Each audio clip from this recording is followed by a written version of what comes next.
Well, hello there, everyone. Welcome to another exciting episode of Zinespiration Chat. My name is Ryan, and with me, as always, is Craig from 5 O'Clock Zines. Today, we are talking with Jordan Lee-Tung, who makes these awesome handmade zines. These are so cool. We're going to dive into this in a second. Before we get into it, though, Craig, what have you been up to? What's new? So I'm working on issue 3 of my current zine that I'm doing, the 5 o'clock in Tokyo. So I've got the first two, but I'm working on number 3, which is I'm not exactly sure what it's going to be yet, but I think it's what I wrote about in January. So it's going to cover a lot, I think. What about you, Ryan? Oh, January's it's February now, but January was a busy month. The Pocket Thoughts Annual number 4 came out with 24 different zinesters from around the world. Very, very proud of this baby. And I actually just finished Pocket Thoughts number 20, which is a zine completely done in ballpoint pens of different colors and different papers to use too. So this was a lot of fun to explore. You know me, I like to try something different every time. And as always, pocketthoughts.etsy.com to get my stuff. But enough about me. Let's talk about you. What do you think of me? No. We're here with Jordan, who makes these. I've got some stuff I threw at the wall, and I literally wrote these laying on the floor. These are so cool. For anybody watching, you've probably seen these on Instagram and YouTube and stuff. I think I know I've reviewed them already, and I think Rich from Feral Publications has these and has done a video about them. And just like everyone that I've seen that has one of these is incredibly amazed that these are made by hand, each one. Like there's no Xeroxing, no photocopying, and they're all put together by hand. Like this is just so cool. So I'm super excited to have you on the show, Jordan, so we can talk about your process and stuff. Welcome. Oh, thank you for having me. Yeah, welcome to the show. Yeah. Thank you. Yeah. I'm happy to be here. Awesome. Well, I guess the question on everyone's mind is, like, do you really do these all by hand? Like, how do you do these all by hand? I have a lot of time on my hands, but yeah, they're all done entirely by hand. Like that's kind of part of the part of the artistic statement of the thing is that they're all completely done like individually, so that everyone's like completely unique. Like it says on the inside and cover, like they're all written like monks used to do, because I always thought that would be a cool idea. Like before like the invention of the printing press and stuff, but then just like doing sort of a more of a modern context where it's very because like my handwriting's not great. It's all like very chicken scratch, like it's legible, but it's not like fancy pants or anything, So there's 4 issues, made 250 of each of them, so there's 1,000 altogether. Yeah. And yet there's no tensor bandage or anything on your arms that we can see, like.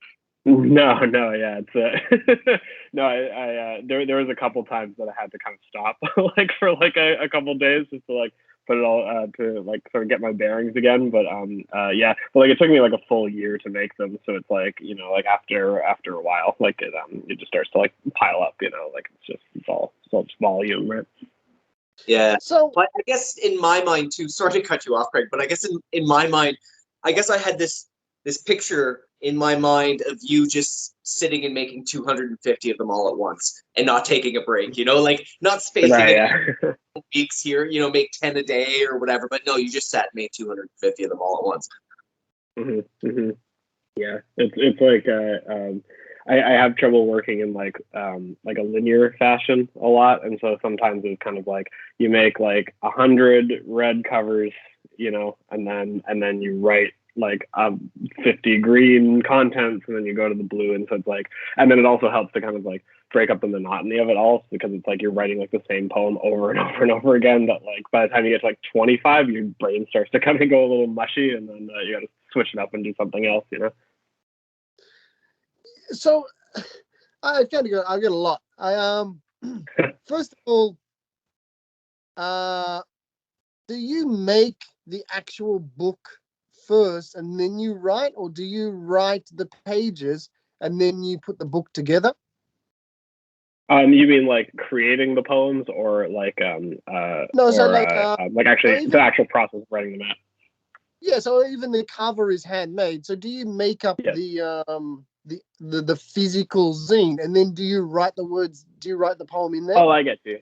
Yeah, yeah. It's like, so the cover is just like a piece of cardboard that's just like folded in half, right? And then you like tape the cover, so then the cover is all like finished, basically. And then the contents are made in like little. Here, I'm like folding some stuff for new ones. So the contents are just like paper like this. That's like cut along the top, and then the back page is like the second to last page is double-sided tape. And then it gets sealed into the book with the back tape. So like this is covering the last page of that booklet. Okay. And that's how it all comes together. Yeah. If you make a writing mistake, like a spelling mistake, or you skip a word because you've already written 10K, you can just throw away that. It's not like it's not already inside the book yet, is it? No, that's true. Yeah, yeah. I can toss that away. Yeah, so that saves some stuff. Yeah, and then like I've kept in a couple like typos here and there, like just because I'm like it's just part of the whole like process. Like you would kind of expect there to be typos. It's like, oh, this one's a little special or something. So I fucked up. But generally they're all like, you know, almost 100%. Yeah, yeah, 100%. Yeah, because I've handwritten a few zines, but only the master copies. I found like once I've kind of drafted the story and I'm trying to write the final draft of it, if I make a mistake or something, I do it on single sheets, and then I'll just toss that sheet away, and I'll have to restart the page again. And and that's just for a master copy. Like some of the I can't imagine how you would even do 250, but God, I'm pretty good at being like meticulous in regards to writing stuff out. So like I don't make like a lot of mistakes because I'm constantly staring at like a master thing of like exactly how everything's spelled, and so I'm just like really paying attention to spelling and stuff. And then there's kind of like the spacing after like you make like 20 of them. The spacing is sort of like a kind of a given, and so you're like, oh, okay, I kind of get this. And then but no, it's definitely really tough when you get to page like, you know, 5 and you make a big mistake, and then you're like, oh, crumple and toss, you know, start again. yeah. I've done like I've sometimes like A5 size, like half letter. You guys call it. I will be at like almost the bottom line, and I will just make the smallest ridiculous mistake. And be like, oh my God, I have to start again, and I'll be just it's wow. When I was a teenager, I wanted to learn all the words to all the Aerosmith songs because I was obsessed with them. So I used to write their lyrics out to try and memorize. Do you have all of your poems memorized? Like, could you close your eyes and say, for instance, "Colored Chalk Dust"? Could you just recite it from memory at this point? Probably not. No, that was the first one I made. So like, so that one definitely a little at the back of my mind, but definitely like it'll come back to me. Like most of them, I could recite most of them sort of by memory. Yeah, because it's just like there's so much repetition, you know. Yeah, very cool. So, what got you into zines in the first place? What made you want to make them?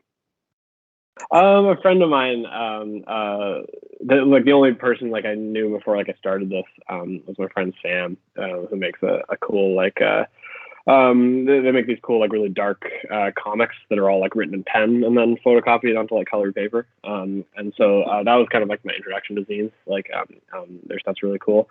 And then I just sort of like I've just been writing like a lot of poetry the last few years. And so it just kind of like came together as like, oh, okay, well, I would like to write a book, but I want to write small books. And I'm just like, oh, okay, well, that's a zine. And so it just sort of like came together in that way. Like I do a lot of different like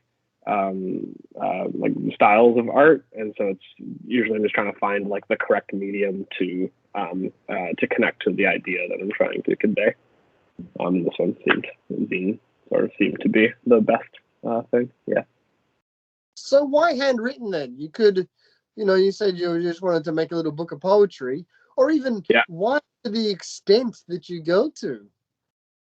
Right. Well, so handwritten because like I like for a while I've had an idea of just like the idea of something being handwritten like they used to do like before the printing press was invented is sort of my it's just like just kind of a hook in the back of my head for a while. And then just kind of logistically, and that makes the most sense with poetry, just because it's shorter form as opposed to like if you wrote like a novel, or not a novel even, but just like a short story. Like that's just going to be way more time consuming, and like that seems like too difficult as opposed to these, which are very like they're very short and very quick. And then I was just kind of trying to figure out like a round number that seems impressive, so that it's like when you hear that you go, wow, that is a strong like outing, you know. And so I decided on 250 for each, because like I had 4 books, like 4 books worth of content for it, and then like 100 would be nice individually, but then 400 isn't a nice round number, and so I was just like, well, 1,000 is a nice round number for the 4-part series. Yeah. 250, yeah. Yeah. Yeah. And 1,000's a nice round number. Yeah, why not? It is. And how many pages is each zine? I'm sorry, I don't have a copy yet. How many pages? Oh, that's okay. I think it's 6 pages, right? Pages. 1, 2, 3, 4, 5, 6. Yeah. 6. Mm-hmm. What are some of the main themes that you like to write about? Say that again, sorry. What are some of the main themes and topics that you like to write about in your poetry? Oh, themes. There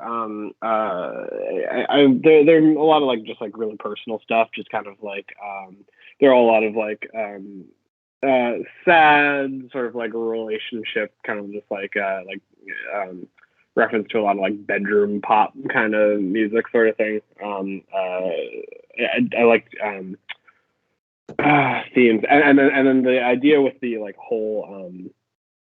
the whole series was sort of this theme that I keep coming back to of trash, because sort of like equating trash to like yourself in a self-deprecating kind of way is sort of like comes up in different sort of metaphors and allegories that I'm writing, and like idioms and stuff.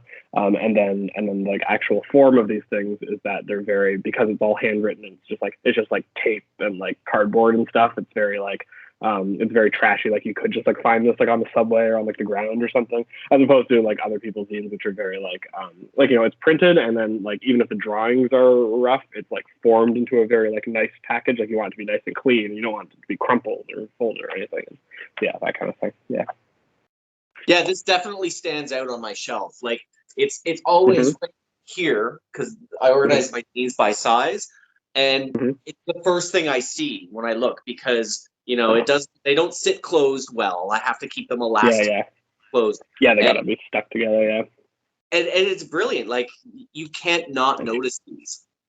Like so much, yeah, and they're just like also just vibrant as fuck. So, you know, it's just like some electrical tape that I found from like the dollar store. So it's just like, oh, okay, that's 4. You know, that's 4, and I can keep going back to this cheaply. You know.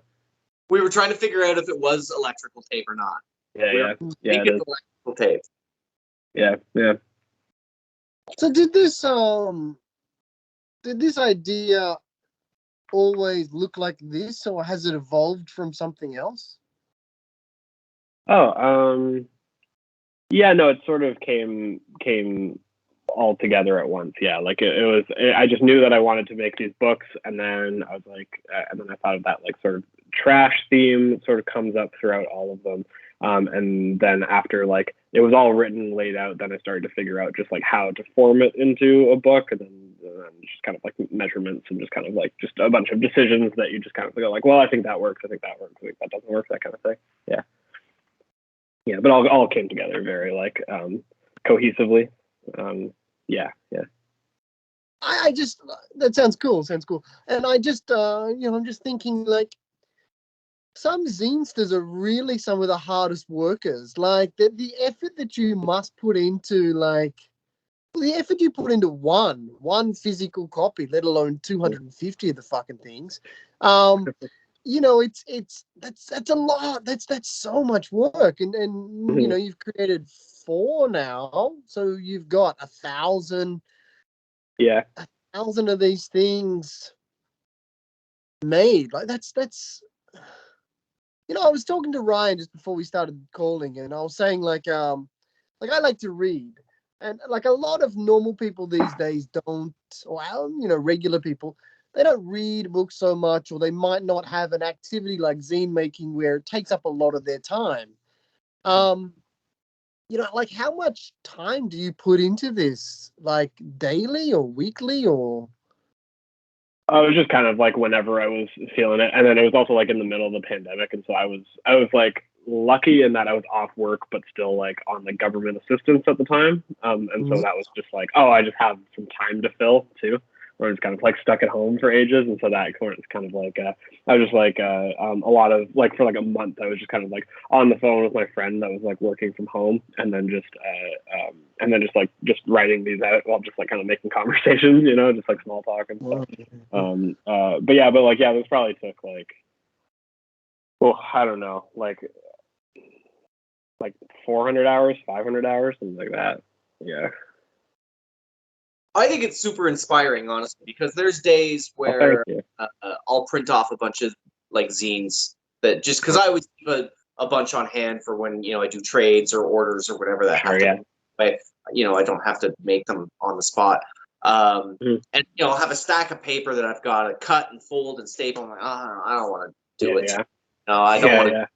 And then I'm like, but then there's Jordan who all of this, so I have no excuse not to do my folding and stapling. Yeah. Well, the folding and stapling is the worst part of it, right? Like the actual like because you don't go when you're like drawing or writing, right? Like as much, right? You're like that's the fun part. And so like I don't mind like doing menial work. Like I find just passing the time. You just like throw on a movie and just kind of like half watch, half pay attention to the stuff you're doing. And like what you were saying before, Craig, was like about how it's just like it's a hard working medium, right? And like I think that's really true for everyone because like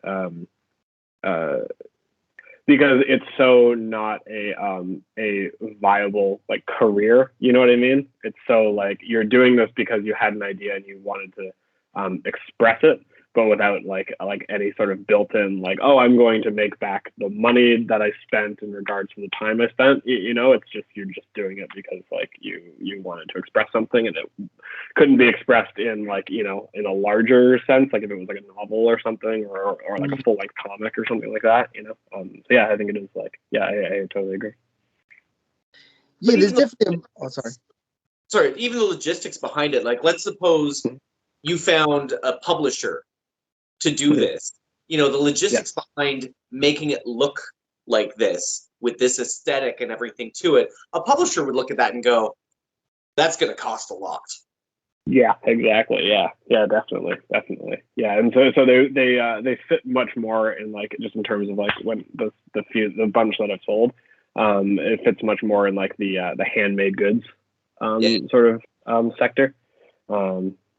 Yeah, and then there's also like something too, just like I'm never reprinting these and never making like another run of these 4. So just like once they're gone, they're gone. And like I have my own like 4 copies, but like yeah, and then just like I wanted to do a couple more issues this year, and so those will be like made, and then once they're done, then that project's done, and then you can buy them until they're gone, that kind of thing. Yeah. Do you think when it's all over and said and done with that you'll do different kinds of zines, or is this going to be it?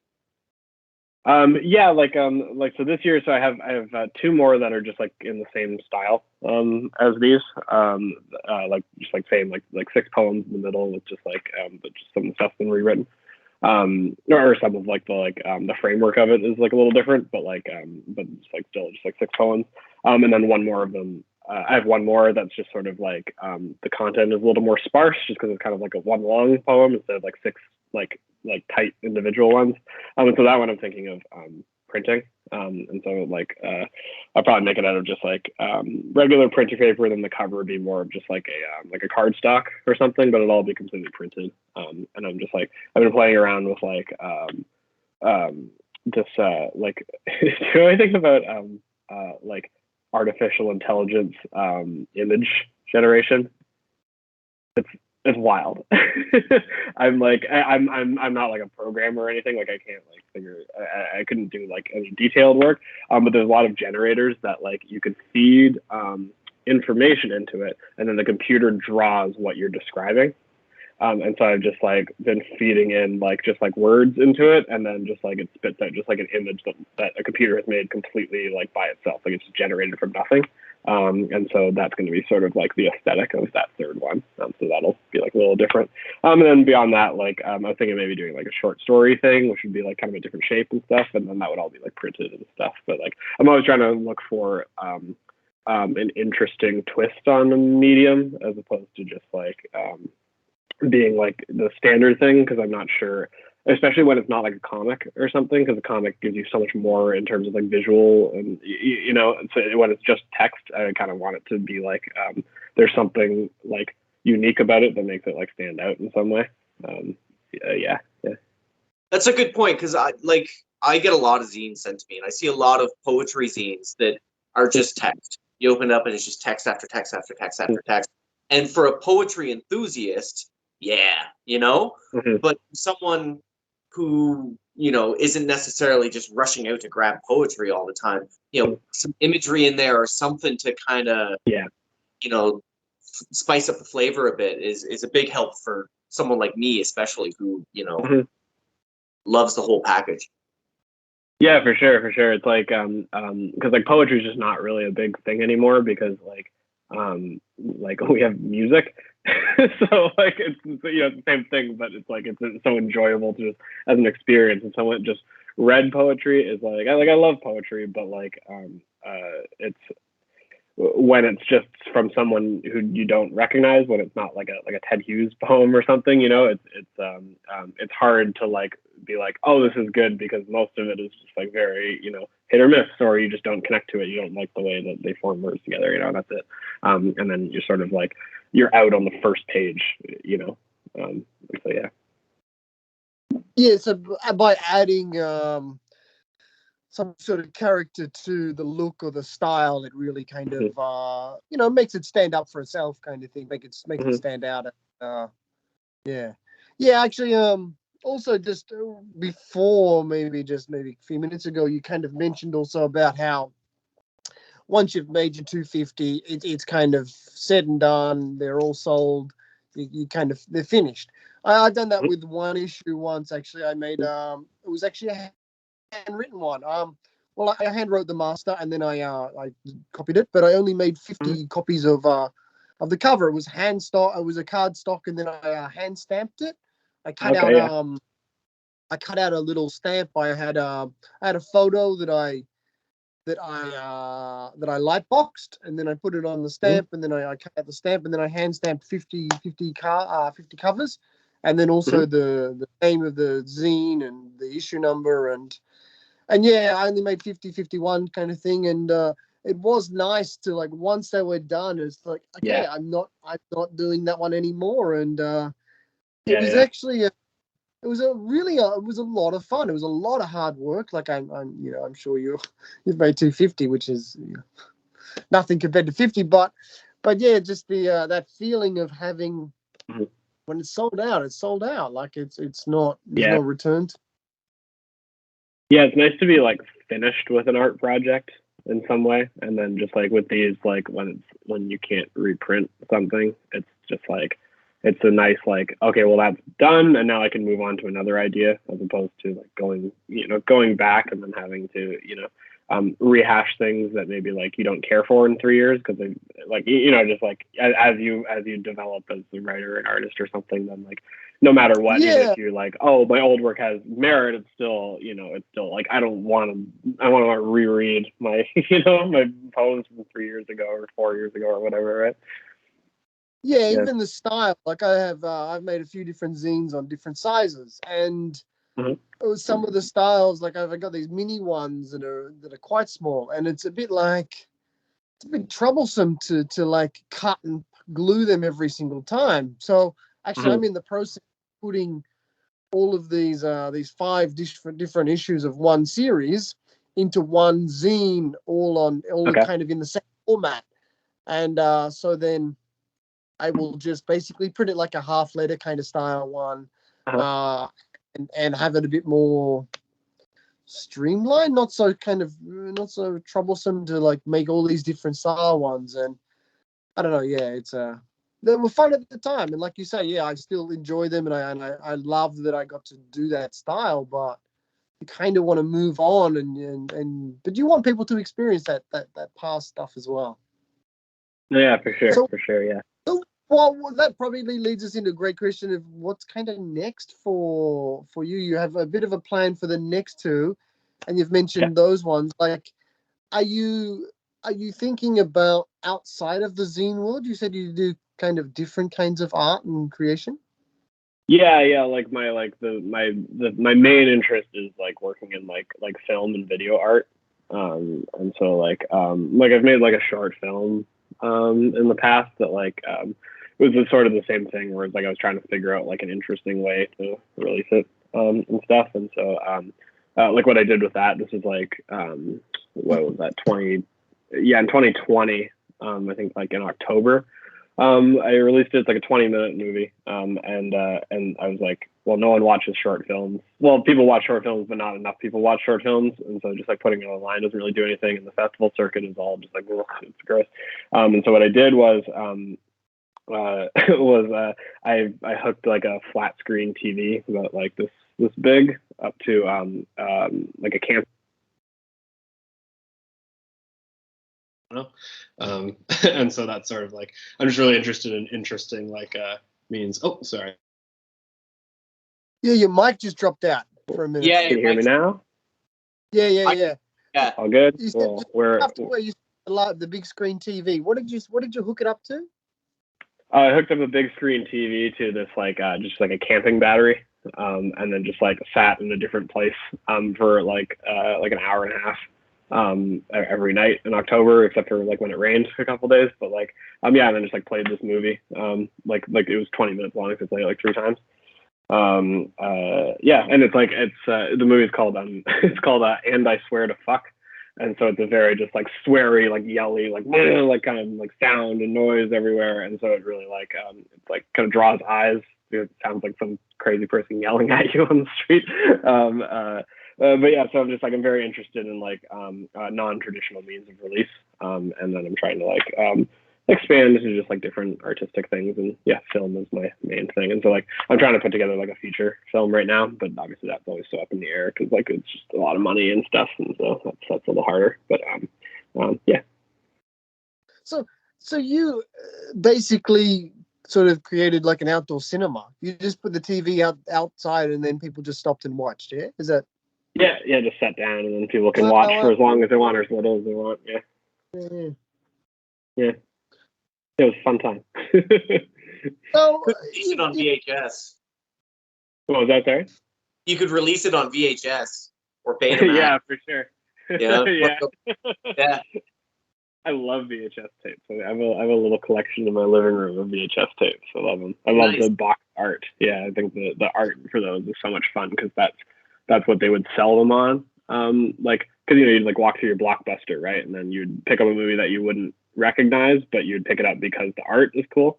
And then after like VHS went out of became obsolete. Then they stopped doing that because the art is not as important, and so it's less like, oh, I'm pulling this off the shelf. Like that went out with Blockbuster. Right? Yeah, and for a while, like every movie poster kind of looked like Scream. Like they all looked like that. Yeah. A lot of black, and then like the floating heads. Yeah. Yeah. Just the main characters and just like the Hollywoods. So I just want to just kind of I want to ask who kind of inspires you. This can be kind of in the zine world, but it sounds like also just in the art world for you. Like, where do you draw your inspirations from? In terms of like zines, is like my friend Sam that I mentioned, like our stuff. Anything. It doesn't have to be zines. It sounds like you kind of don't really put yourself so much in there. So yeah, like in terms of like the actual like poems and stuff, I really like Sylvia Plath and Charles Bukowski and stuff. I also really like a lot of songwriters. Like I love like hip hop a lot, and that kind of shows up a little in some of the phrasing and stuff. And then just in terms of like the releasing and stuff, I really like Harmony Korine, the film director who made he wrote that movie Kids. He wrote like Gummo and Beach Bum with Matthew McConaughey and stuff. I really love his sort of like dedication to just like disgust. I think always really interesting. And also part of this release thing, I was playing around with a little bit with. I ended up not doing it just because like the pandemic has been so like all over the place. But I was originally thinking maybe of just like leaving a bunch of these just around Toronto, just like in like cafes and stuff. And I thought of that from like Harmony Korine had this movie in the 90s, early 2000s. So I forget what year it is, but it's called Trash Humpers, and shot on VHS. And it's just like a very like silly art movie. It's like kind of like a horror comedy kind of thing. And what he wanted to do, and he didn't get to do it, was just put it onto unmarked VHS tapes and leave it around California. And ended up not being able to do it because that like screws up his copyright. But just like the idea of that sounds so like, just so much fun. It's just like, it's just such an experience discovering it that it's like, oh wow, that's like, you'll never forget finding a tape on the side of it, and it's a whole movie from like a known director, yeah, those are some of the people that I find inspiring. Yeah. Have you thought about any collaboration with anybody? Like, is there anybody you'd like to work with? Because when I was putting this together with all the other zinesters, I was like, oh, I should try and get Jordan involved. Except, how is he going to handwrite on every single one of these that I send out? In terms of collaboration, yeah, I might be. We don't know if we're going to do it or not, but I might be putting together like like a, what do you call it? A series of like short stories with Rachel, like Word Tonic Press, that I think you know, right? Yep. Yeah, we might be doing something like that. And then like my friend Evan's a musician, and he's like putting together like a record right now, and so I might be like sort of trying to like executive produce that in some way. And so I get to kind of like branch out into like different writing projects and different like promotional things and like video art and stuff. But definitely kind of want to in those collaborations sort of have them take the lead, and sort of I'm trying to support and then help to develop things, as opposed to like, oh, it's a 50-50 thing, because I find that sort of difficult. Like anything that's like my leading thing, like I need to lead it, so that because I know what I want to do with stuff, and get someone else to support me. Yeah. You'll have to send me a link to your friend Sam's stuff so I can check it out, because I will. Yeah, it sounds really cool. Yeah, I know Rachel's stuff. Yeah. I've got a bunch of Rachel's zines are amazing. Yeah. Her stuff's really good. The last one with the little cutout words inside the envelope in the back, I was like, these are the outside of the box kind of things that I like about zines. Like, who would have thought? And an envelope full of words, to make your own stuff. Who would have thought to do that? So cool. Yeah. So cool. Yeah, that's actually like how I met her. Was I grabbed that zine, and then like we traded zines, and then like that whole thing of like cutting out the words from her stuff is like is a big thing from like another person that I really love, which is like William Burroughs, who wrote like Naked Lunch. Like the trilogy of books that includes Naked Lunch are all like cut up, and so he would just like cut up pieces from like from newspaper articles and books, and then his own writing, and then just kind of like mash it together, and then it becomes like its own thing. Like it's like a literary version of collage. I think that's like really fascinating. Yeah. Cool. Yeah. So like,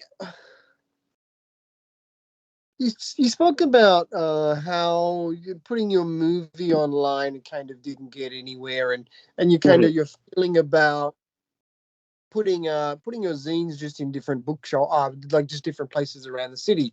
And that kind of was, a lot of people used to do that, especially back in the 80s, and that, kind of just drop things off and like you say, I think things get lost a lot on the internet, and even, zines might be one of them in the end. Like, they're kind of like, you post about a zine and maybe it'll start to get like a little bit lost in the fold. So what do you think, in your opinion, what do you think might be the future of zines going forward? Well, I think they will, because zines are so like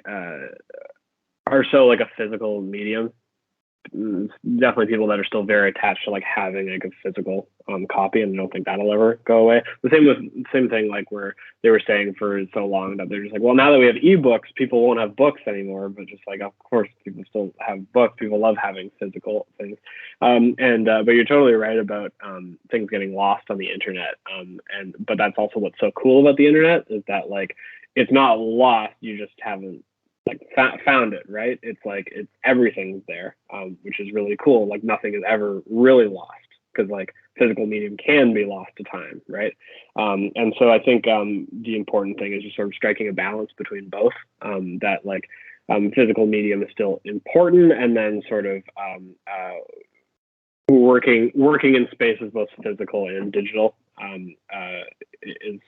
And then combining the two is sort of the means for things to be like become notable. But that's really difficult because it requires sort of like a savvy for two completely different spaces, which is just like kind of a hard thing to grasp, where it's just like some people are like just like fantastic writers, they don't know how to use social media, and then some people are fantastic promoters, but they don't know how to write, and they have like trouble because that's, it's just not their area of expertise. And yeah, I think it's just like anything, it's a matter of striking a balance between the two.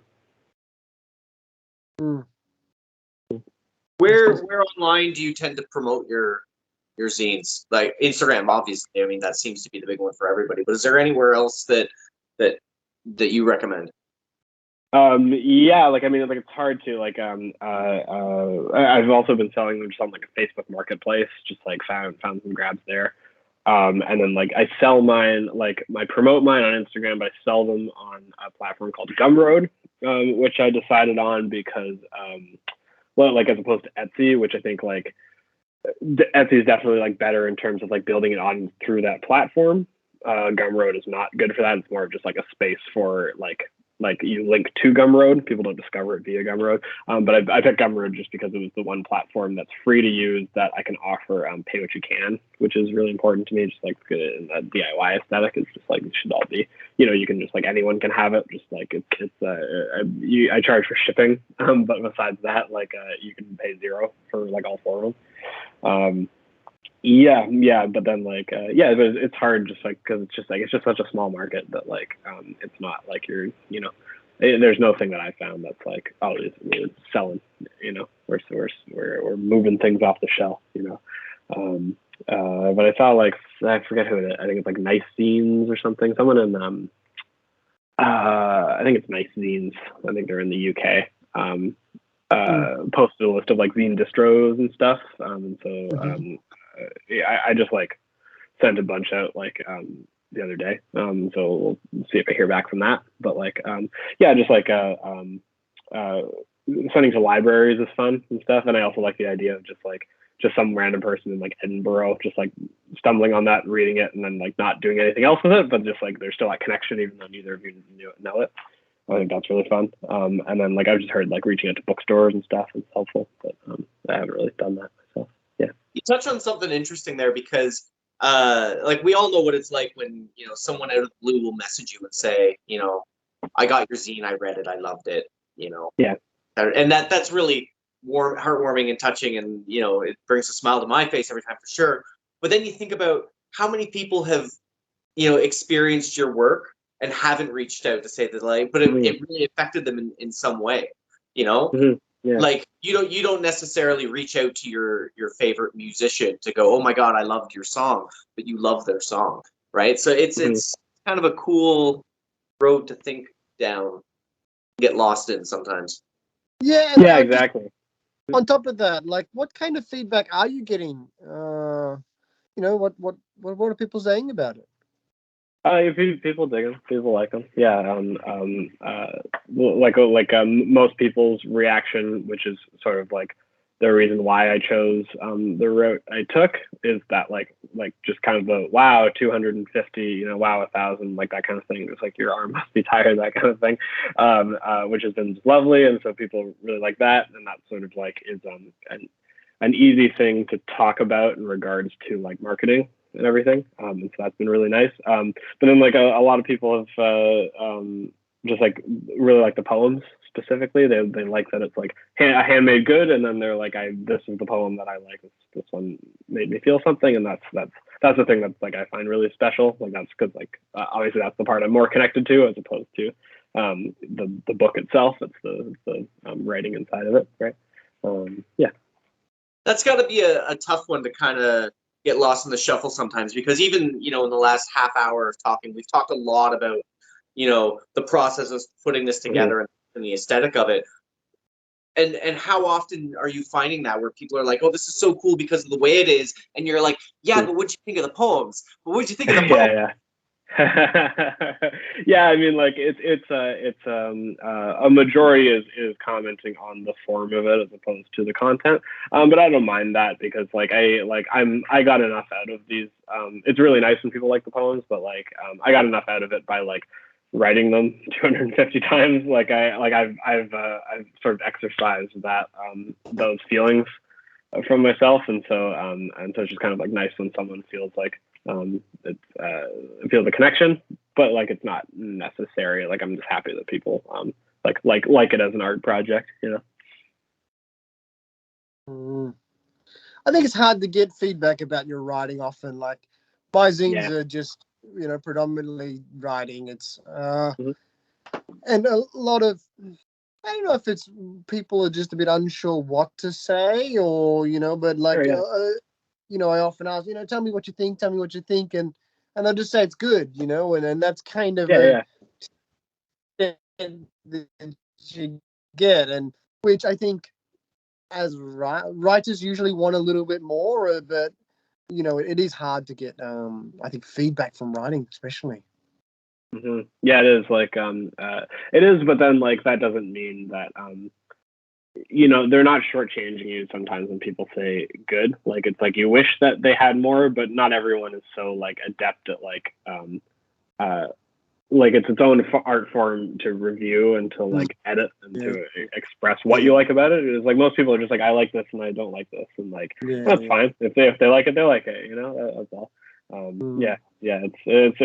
It's such a cool business, and asking people specifically what you liked about it, or or for full feedback. It's hard. Yeah, I guess so. Yeah, if you really do want to find out, then send it to a reviewer or something like that, to someone who who does. Good is so subjective anyway, right? Because good just means you like that. That's all. Does it stand on certain literary merits, or did you just like it? And is one more important than the other? If you liked it, that's all that matters. One day my kids and I were talking, and I mentioned to someone we were talking to that I think the original Ghostbusters is the greatest movie ever made, right? And later on, in the day, my son was like, "Yeah, Dad, your favorite movie is Ghostbusters." I go, "No, I think it's the greatest movie ever made, but Superman is my favorite movie." They couldn't understand the difference that because I think something's the best, how is it not my favorite? Yeah, exactly. Yeah, that's for everything, right? What's the best food? What do you want to eat right now? You know what I mean? Yeah. I feel you. Yeah. And I think what you said before about zines, about how you're not going to make a lot of money from a zine, and it's all really about the love. So as long as there's I think as long as there's a little bit of appreciation for what you're doing with and it sort of comes back to what you're getting from it, because all of the hard work that, no matter what style zine you make, it all takes some form of hard work.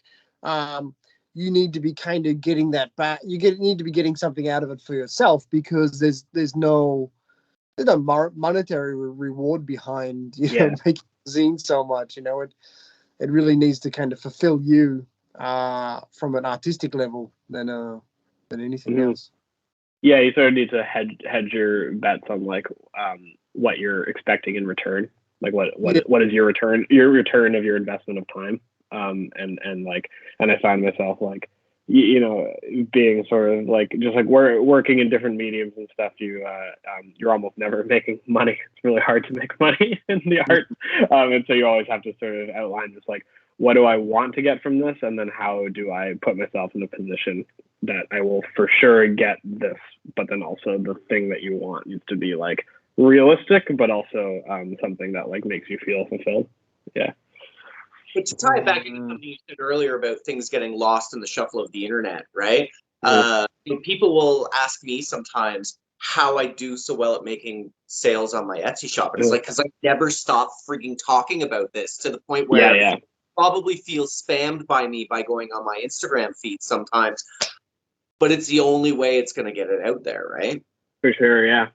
And it's all like it feels like in every medium, like a majority of it is marketing, which sucks when you put so much time into actually like making it, you know. But it's like, the bulk of your time, even if you put, you know, like 40 hours, 100 hours into something, it needs to be like more in terms of marketing. Like I think about it in regards to, I took like a business class once, and they said that like a successful business needs the cost of running the business needs to be 30% of your total profit or total money earned or less, and then that's how that can be sustained. Anything above 30% is not going to be sustained, and you're going to start losing money. You're not going to be making enough. And I try and apply that in terms of like time spent as well. Yeah, and it goes back to something that I've said a lot, just even on these chats that we have with people, is that somewhere out there is like the greatest writer or the greatest artist in the world, but we don't know who they are because they don't know how to market themselves, right? And they could be the most inspirational, you know, creator that we've ever met. How many times have we seen someone make a new like a zine, first time zine, they put it online, and because they don't sell a whole bunch of copies of it in a week, they never create anything again because they think that they failed. But no, you didn't fail. You made a zine. Like, you've already done more than a lot of people have, right? Yeah. It's easy to undervalue like completing something. But yeah, no, that's like the completion of something is part of the struggle, and then the actual getting eyes on it is the other half for sure. Yeah, like you said just before too, like you have to kind of work out what your market for the success is, like and kind of tying those two, what Ryan just said, like if you've just created your first zine, or even me just recently, this new series I'm doing, I hadn't made a zine for a long time. The last two things I put out was through small presses, so me physically making one I hadn't done for a long time. And when I completed it, I didn't really sell that many copies, and I kind of had to adjust my way of thinking, like, okay, hang on, you haven't made one for a long time. People don't see you as a zine maker anymore. You have to kind of build that up again and like redefine like what you know, how many you want to sell or something like that. You know, you just and I think that's, you know, something people have to take into consideration when creating anything, or especially creating something new that they in a medium they haven't worked in before. But one nice thing about the zine community as well is because we know that there's not money in it, right? It is a passion project usually, and a labor of love, and we do it because we love it. And if we make a little bit of money, that's great. But there's different forms of currencies, right? So, I mean, if I send you one of these and you send me one of those back, that's an equal exchange to me. You know what I mean? I agree. Yeah. It's a yeah, like you want to be able to make money off of the things you're passionate about because you want to be able to do those, and we live in a world that you need that, but just kind of like thinking beyond that is like there is a lot of value to just like an emotional exchange. That is a thing that I think gets lost in life a lot. Well, I think I'm all out of questions. What about you, Craig? Yeah, I think so too. I think I am, but I think people watching this might be a little bit interested in like, what are you currently reading, or what are you currently like, you know, watching, or I think you've got a kind of quite an interesting mind. So I think thank you. that are connecting with you. Would like to would be interested in that. Right now I'm in the middle of Cities of the Red Knight by William Burroughs. But like it's like I love all of his work, and so like his work's great. Naked Lunch, Ticket That Exploded, The Soft Machine are all fantastic. Junkie, Queer, great. What am I watching? Right now I'm watching like How To with John Wilson. That's a really fun like experimental comedy doc show on HBO. That's great. It's like pretty new. I think they're in their second season now. I'm making my way through the first season.